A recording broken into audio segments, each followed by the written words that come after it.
Bom dia, meninos! Vamos para mais uma aulinha? Então, hoje a gente vai falar um pouquinho sobre a entrevista, né? Como conversar com o paciente, como captar a comunicação não verbal dele, a comunicação verbal, como a gente pode passar segurança e confiança para o nosso paciente. Tudo isso agora, presta atenção aí, tá? Essa aulinha é do professor Marcos, certo? De semiologia. E aí ele passou para mim, eu achei ela fantástica, porque ela vai falar sobre várias coisas e cuidados que a gente deve ter durante a entrevista ao paciente, tá? E aí ele começa falando o que é entrevista, né? Qual a definição de entrevista? A entrevista nada mais é do que o encontro entre duas pessoas com objetivos claros. Então, quando alguém vai fazer uma entrevista a outra pessoa, ela já sabe exatamente o que ela vai perguntar e de forma objetiva e clara, e o que é o mais importante a ser perguntado naquela hora. E ela deve ser algo sistemático, planejado, além de ser uma forma também terapêutica, né? Então, conversar, dialogar, faz parte da terapia do paciente, né? Para que ele consiga colocar para fora e a gente consiga entender o que ele está passando e as suas necessidades. E é o passo inicial para a construção do processo de saúde, tá? Aqui eu botei de enfermagem porque essa aulinha é de enfermagem, mas para vocês de radiologia faz parte dessa construção do processo de saúde do paciente, tá? E aí existe uma diferença entre escutar e ouvir. Quem é que sabe a diferença? Existe uma grande diferença, né? Quem é que pode dizer? Pensaram qual é a diferença que existe? Então, quando a gente diz que está escutando, a gente está realmente consciente do que está ouvindo. E ouvir não, às vezes a gente está ouvindo, entra por uma orelha e sai pela outra, né? A gente não tem essa consciência, a gente não reflete aquilo que é passado. Então a gente precisa, quando vai atender o paciente, estar com a escuta atenta, ou seja, consciente e reflexivo do que aquilo que o paciente está sentindo, tá? E aí, essa entrevista faz parte de uma coleta de dados importantes, principalmente aí de radiologia. Por exemplo, se o paciente, ele, na hora da entrevista, você não pergunta a ele se ele tem algum tipo de alergia aos componentes daquela droga que você vai colocar nele, ele pode ter um choque anafilático, ele pode ter qualquer outro tipo de complicação que possa levar ele até o óbito. Então, a gente precisa ter muito cuidado. Também, durante a entrevista, a gente estabelece um vínculo de confiança nesse paciente, né? Então, já vi pessoas chegarem angustiadas porque vai levar uma furada, porque vai tomar uma injeção, porque vai entrar vai fazer uma ressonância magnética e tem que ficar paradinho e gera ansiedade, a pessoa começa a passar mal, ficar com a respiração ofegante. Então, tudo isso a gente tem que avisar, se comunicar direitinho ao paciente tudo o que vai acontecer com ele para que ele não seja pego de surpresa. E aí também vai garantir uma confiança desse paciente com você. Ele vai dizer, está acontecendo exatamente aquilo que aquele profissional me passou, então eu posso confiar nele que o resto do exame vai ser exatamente como ele falou. Orientar também o estado de saúde do indivíduo, né? Então, muitas vezes o paciente ele sai dali e ele fica angustiado para saber o resultado dele, etc e tal. A gente não pode, tá? Tá dando diagnóstico, o diagnóstico é médico. Mas passar uma palavra de conforto, se você já viu que tá tudo bem, fique tranquilo, vai dar tudo certo, etc e tal. E trabalhar a promoção e a educação em saúde. Então, o que seria, né? Promoção e educação em saúde. Quando a gente diz que a gente está promovendo saúde, a gente está fazendo tudo. A gente está prevenindo, a gente está tratando, a gente está reabilitando, a gente está informando. E essa parte de educação em saúde, o termo já diz, né? Educar é a gente deixar aquela pessoa consciente, a gente dar o direito dela saber de alguma coisa. E em saúde, ela saber como se cuidar, né? Como se promover o autocuidado dela. E aí vai construir um vínculo terapêutico entre esse profissional e o paciente também durante essa entrevista. E aí, para isso, é necessário algumas habilidades, né? A habilidade de transmissão, né? De você saber se comunicar, você saber como não extrapolar.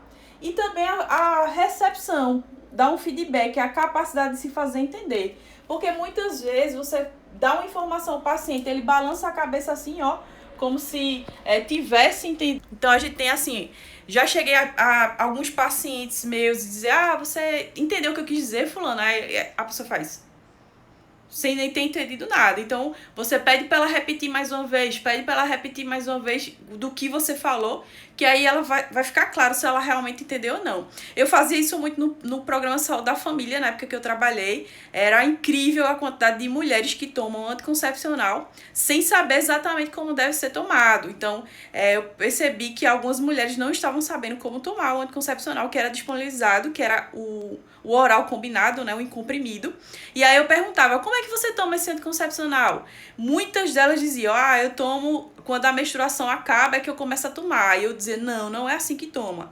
Você vai parar, no dia que você parar de tomar o anticoncepcional, você conta 7 dias e aí depois no 7º dia você volta a tomar novamente.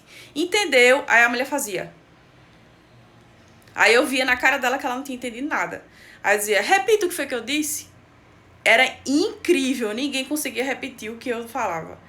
E eu dizia, aí eu explicava de novo, olha, o que eu expliquei foi que você vai tomar o anticoncepcional e aí quando acabar a cartela, você vai esperar 7 dias para voltar a tomar de novo. Tá certo.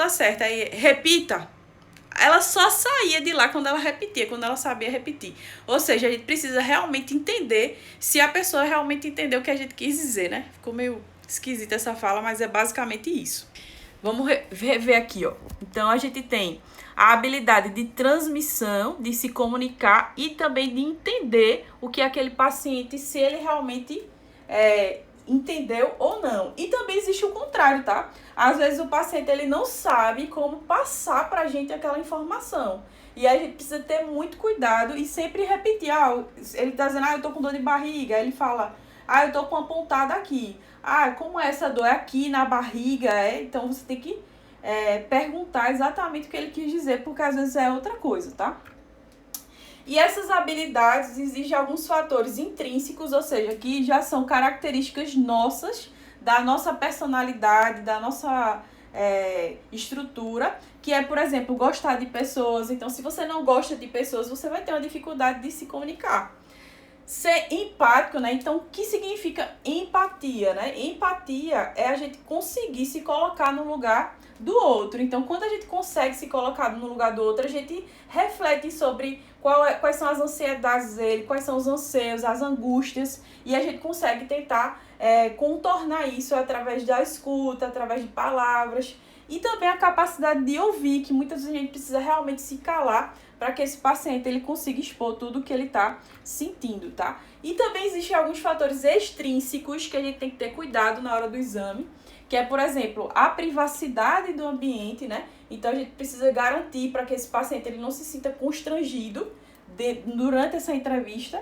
A proibição de interrupções, porque o paciente, às vezes, ele está tomando coragem de contar alguma coisa para a gente, e aí se fica toda hora alguém interrompendo, ele vai desistir.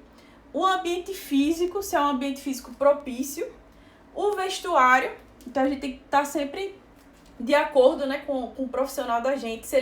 Se não expor o paciente, você vai, por exemplo, você vai fazer um exame e ele tá lá só de cueca, aí você vai ficar perguntando o mesmo monte de coisa a ele vai ficar constrangido, vai querer terminar rapidamente aquela entrevista porque ele tá, na visão dele, não está bem vestido, não está se sentindo bem naquela situação, certo? E as anotações também, tudo deve ser anotado, porque é muita gente, você sai de uma sala, já chega mais informações, você pode esquecer alguma informação que foi dada pelo paciente, então anotar tudo.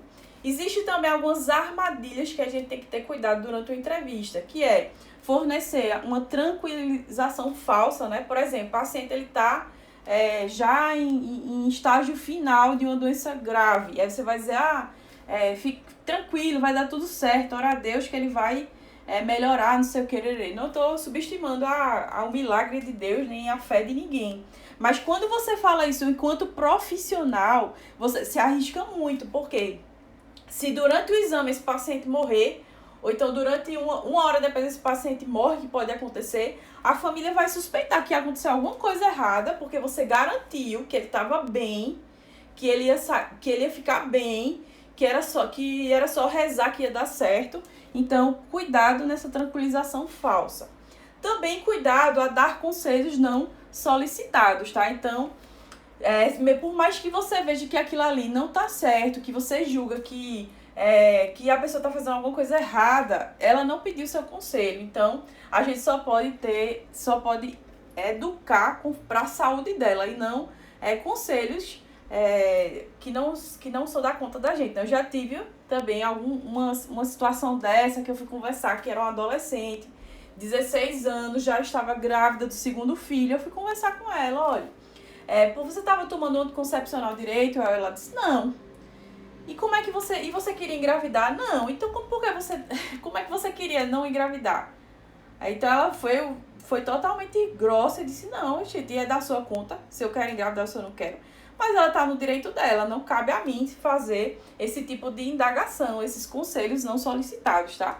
Então, o uso da autoridade, a gente tem que ter muito cuidado, tá? Pra gente não ser autoritário quando a gente conversa com o paciente. O uso do eufemismo, né? Quem é que sabe o que é eufemismo? É você usar algumas expressões que a pessoa talvez não conheça. Por exemplo, tem uma expressão chamada, ele já tá com o pé na cova. Tá, alguma pessoa pode ser que não entenda o que é que significa o pé na cova, né? Então, a gente precisa evitar essas frases de efeito que algumas pessoas podem não entender. Evitar o distanciamento, tá? Então, a gente tem que estar sempre próximo a esse paciente, se mostrar sempre disponível. Uso de jargão profissional, ou seja, só falar de formas técnicas. Essa pessoa talvez não vai entender o que você está falando e é importante ela entender o que está passando com ela. Perguntas tendenciosas, por exemplo, você perguntar assim, tu não fuma não, né? Então você está afirmando que você quer escutar que ela não fuma. E aí a pessoa vai se sentir constrangida e dizer, não, Deus me livre, não fumo não. Então tem que ter um cuidado na forma que você pergunta. Falar demais também, a gente precisa sempre silenciar para poder dar a voz ao paciente. Interrupções também é errado, né? E o uso dos porquês, né? Tudo por quê? Você fuma? Fumo. Há quantos anos? 10 anos. Por que você fuma há 10 anos? Então tem algumas coisas que os porquês não justificam, entende? Alguns, por exemplo, o paciente tentou se matar. E você vai, mas por que você tentou se matar? Não, isso não é papel seu, é papel do psicólogo. Deixa que ele tenta entender lá o paciente, tá? Aprimorar a fala, né? E a forma de se comunicar. Então, tem que ser uma fala clara, uma fala de um tom que dê para a pessoa escutar, entender. O esclarecer, né? Então, tem que ser claro na hora que você falar. Não pode estar usando termos que a pessoa não conheça. Tem que ter cuidado na hora do confronto, porque vai existir algumas situações que você pode levar o paciente a se sentir na defensiva, né? Alguma pergunta que você faça, você, sei lá, usa tal medicação, mas por que você usa? Não tinha que ter a receita médica, não sei o quê. Então, isso ele pode levar a um confronto. Então, a gente tem que evitar essa confrontação e fazer de uma forma que seja benéfica, como uma explicação, tá? E um cuidado na hora dessa explicação também, para que a gente fique bem claro para esse paciente também.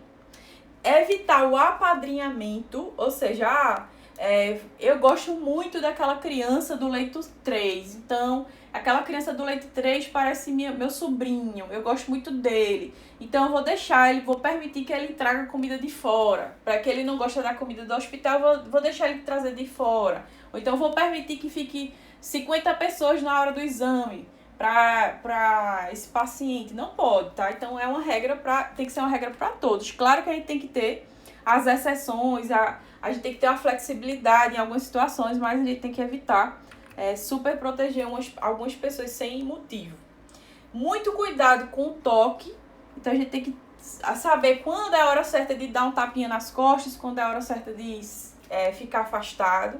Cuidado com a postura que você adota durante essa entrevista, tá? Se você está sendo uma postura autoritária, uma postura de uma pessoa que está julgando a outra, com gestos, tá? Então também muito cuidado.